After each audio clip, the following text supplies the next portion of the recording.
So his competitors are taking the time to tackle some of the major issues. Presidential candidate Scott Walker is expected to offer his foreign policy vision in a speech later today. Joining us now is Ed Goeas, senior advisor to Walker's campaign. What are the specifics coming out of your campaign, sir?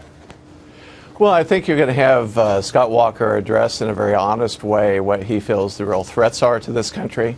That he's going to ask a very simple question: are we safer today as a nation than we were 7 years ago?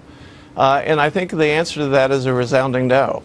And so he is going to talk very directly about the past 7 years of the Obama-Clinton foreign affairs policy that basically avoided the problems, led from behind, abandoned many of our allies, and in fact appeased many of the enemies that we have in this world. More specifically, he's going to bring it down to he really sees the real threat to our country and the safety of our country is radical Islam. Ed, this is a business show on the Business Channel, so I want to take the economics of foreign policy and put it into this. We have interests around the globe. We have the economy. The economy is the foundation in the nation, and if you don't have a good economy, you can't afford your foreign policy. You can't afford your military. What you've just said, and with all due respect, I interview all these guys. I've talked to Governor Walker. I think he's got some good points out there. But they've got to get into the effects on the American people, our allies, and our interests overseas, because everything you've just said, they're all saying. So what about the economics of foreign policy and national security? You're going to see some of that today, particularly in terms of relation with China.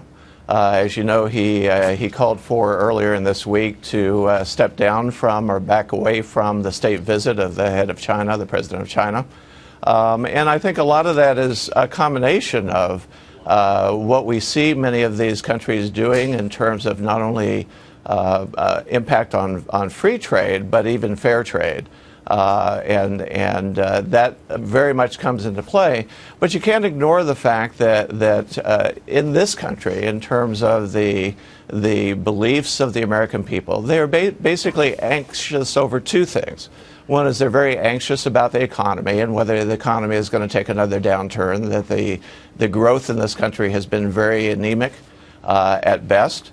But they're also very anxious over terrorism, and that has an impact on how the American public What about the military the specifically, though? We look at a case where President Obama is going to cut 40% of the military. Military pay, the cost of paying our military is one of the biggest issues when it comes to that part of our society. So what about dealing with those issues? What about military procurement? This is all part of our foreign policy at the foundation of how we conduct foreign policy. And one of the things you will see him talk about today, in fact, he's speaking at the Citadel to the cadets there, kind of the future warriors, if you will, for this country, about the need to retool, to really put a focus on rebuilding our military in a way that gives them the tools to fight what fights we need to fight in the future. Hey, Ed, Wall Street Journal's John Bussey's here. Ed, right now, Donald Trump's running away with this. He's running a populist campaign. You saw the shtick with the hair. That's very appealing to the population. He's engendering a lot of followers. You're talking substance and issues.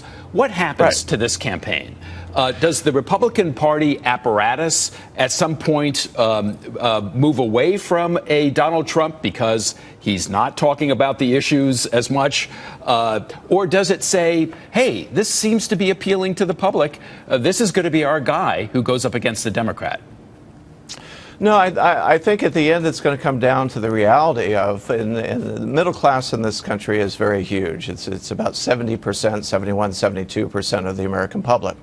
One of the benefits I think I've always seen, one of the real qualities I've seen in Scott Walker, is that he is middle class, and he has a lens on all problem solving that he puts through that middle class lens.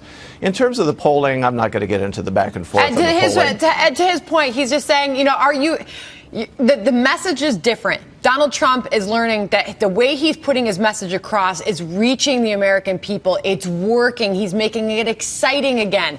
And I guess he's challenging on the Scott Walker, can he do that as well? Unfortunately, we're running out of time. But, that is a question that a lot on the GOP side are asking of the other candidates. Can you raise the energy level to match that of Donald Trump? He's getting everybody excited. I mean, that's. I don't think it's being Donald Trump. The key word here is entertaining. I think the American public at this point is being entertained by him. That's up for a lot of people to decide on their own. Yeah. Ed, all right. Ed, thank you very much for joining us this morning. Thank you. Enjoyed having you. All right.